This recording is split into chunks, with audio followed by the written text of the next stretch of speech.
warahmatullahi wabarakatuh. Perkenalkan, nama saya Nur Azahra dengan NIM 2302009502036. Di sini saya akan menjelaskan tentang aplikasi olah data statistik. Nah, jadi langsung saja.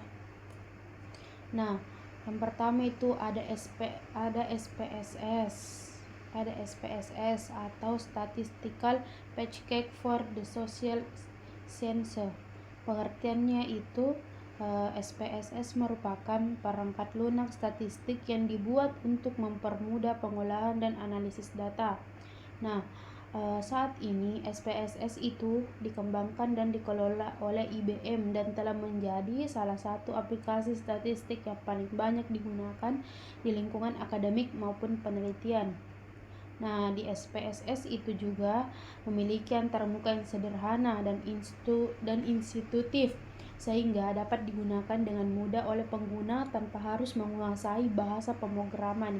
Nah, adapun cara kerjanya yaitu SPSS dia menerapkan sistem berbasis menu yang memudahkan pengguna dalam menjalankan berbagai analisis. Datanya itu dapat dimasukkan ke dalam format table menyerupai spreadsheet.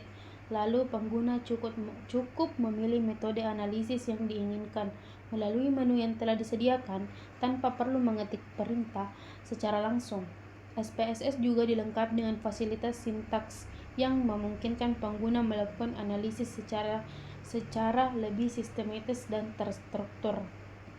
Nah, di slide selanjutnya itu ada fitur dan kemampuan analisis SPSS. Yang pertama itu statistik deskriptif. Antara lain itu ada mean atau rata-rata, ada median, modus, standar deviasi, varian, dan distribusi frekuensi. Yang kedua itu ada statistik inferensial. Nah, di sini ada UJT atau independent dan paired sample. Yang kedua itu ada INOVA, analysis of variance. Yang ketiga itu ada uji T-square. Yang keempat ada korelasi Person dan Spearman. Yang kelima itu regresi linear dan regresi logistik. Adapun slide selanjutnya itu kelebihan dan kekurangan SPSS. Nah, kelebihan dan kekurangan SPSS tersebut memiliki tampilan antarmuka yang sederhana sehingga mudah dipahami oleh pengguna dan pemula. Sangat sesuai digunakan dalam penelitian akademik seperti skripsi, tesis maupun disertasi. Nah, hasil analisis disajikan dalam bentuk output yang terstruktur dan siap digunakan untuk laporan. Yang terakhir itu kelebihannya, penggunaannya yang luas membuat referensi panduan dan tutorial mudah ditemukan. Dan adapun kekurangan SPSS itu yang pertama itu merupakan perangkat lunak berlisensi berbayar dengan biaya yang relatif sangat tinggi. Yang kedua itu memiliki keterbatasan dalam menangani analisis data yang sangat kompleks. Yang terakhir itu kekurangannya itu kurang efektif untuk pengolahan data dalam skala besar atau yang biasa disebut dengan data besar. Selanjutnya itu ada Stata. Pengertian Stata itu perangkat lunak statistik yang banyak dimanfaatkan dalam riset bidang ekonomi. Kebijakannya itu publik serta kesehatan. Software ini unggul dalam analisis data atau panel dan time series karena kemampuannya mengelola data dalam jumlah besar secara efisiensi. Dibandingkan dengan SPSS, Stata lebih populer di kalangan penelitian profesional dan akademis internasional, terutama untuk penelitian berbasis ekonometrika dan analisis kuantitatif lanjutan.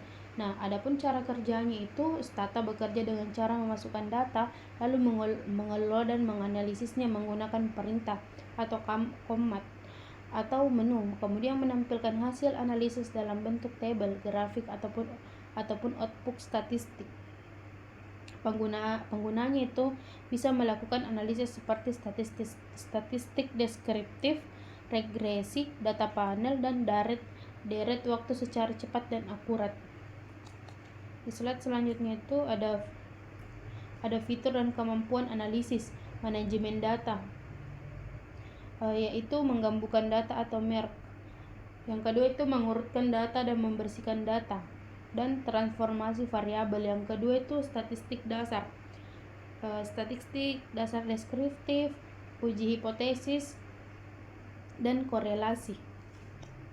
Kelebihannya itu sangat kuat untuk penelitian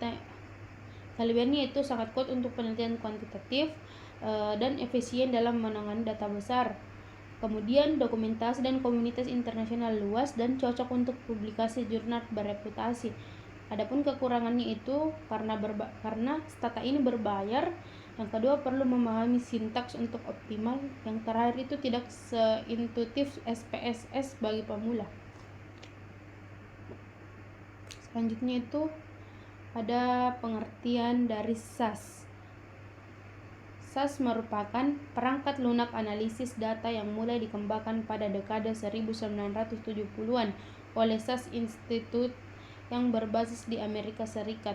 Pada tahap awal, SAS dimanfaatkan untuk mengelola data penelitian di bidang pertanian. Namun, seiring kemajuan teknologi dan meningkatnya kebutuhan analitik, SAS mengalami perkembangan pesat dan kini digunakan di berbagai sektor seperti keuangan dan kesehatan, pemerintah dan industri lainnya.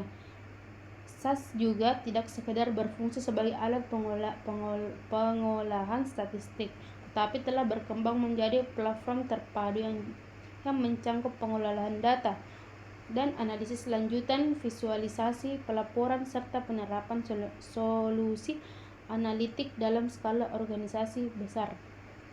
Adapun cara kerja SAS itu, SAS menggunakan bahasa khusus yang dikenal sebagai SAS Programming Language untuk menjalankan perintah dan analisis data. Mekanisme kerjanya itu secara umum terbagi menjadi dua komponen utama itu. Yang pertama itu ada data. Step berfungsi untuk mengimpor, menyusun, memodifikasi, membersihkan, serta mengolah data sebelum dianalisis. Yang kedua itu prog step, digunakan untuk menjalankan proses analisis statistik seperti perhitungan, deskriptif, regresi, uji hipotesis, dan berbagai metode analisis lainnya.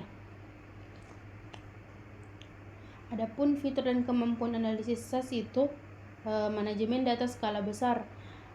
Yang pertama itu mampu menangani jutaan hingga miliaran baris data. Yang kedua itu ada integrasi dengan berbagai database seperti Oracle, SQL servers, dan lain-lainnya.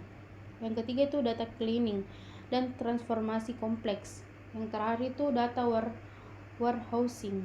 Yang kedua itu statistik dasar dan lanjutan. Yang pertama itu statistik deskriptif dan uji hipotesis. Yang seperti tes ANOVA Chi-square. Yang ketiga itu regresi linear dan non-linear. Yang keempat itu regresi logistik. Yang kelima itu analisis multivariat. Yang keenam itu analisis faktor dan cluster. Adapun kelebihan SAS yaitu yang pertama itu kelebihannya itu stabil dan memiliki reputasi tinggi dalam analisis data profesional. Yang kedua itu mampu mengelola big data dalam skala enterprise. Yang ketiga itu menjadi standar industri farmasi global untuk analisis uji klinis. Yang keempat itu sistem keamanan data kode dan terstruktur. Yang kelima itu dokumentasi resmi serta dukungan profesional yang sangat lengkap. Adapun kekurangan dari SAS itu biaya pertama itu ada biaya lisensi tergolong sangat mahal. Yang kedua mengharuskan pengguna untuk memahami bahasa pemrograman SAS. Yang ketiga itu kurangnya populer di kalangan mahasiswa karena tidak gratis. Dan keempat itu atau yang terakhir itu kurva pembelajarannya cukup menantang bagi pemula. Nah, tingkatan dari aplikasi olah data statistik yang pertama itu menurut saya itu ada SPSS, dan yang kedua itu ada Stata, dan yang ketiga itu ada SAS. Baik, segitu dulu presentasi saya mengenai aplikasi olah data statistik. Jika ada kesalahan mohon dimaafkan. Wabillahi taufiq wal hidayah. Wassalamualaikum warahmatullahi wabarakatuh.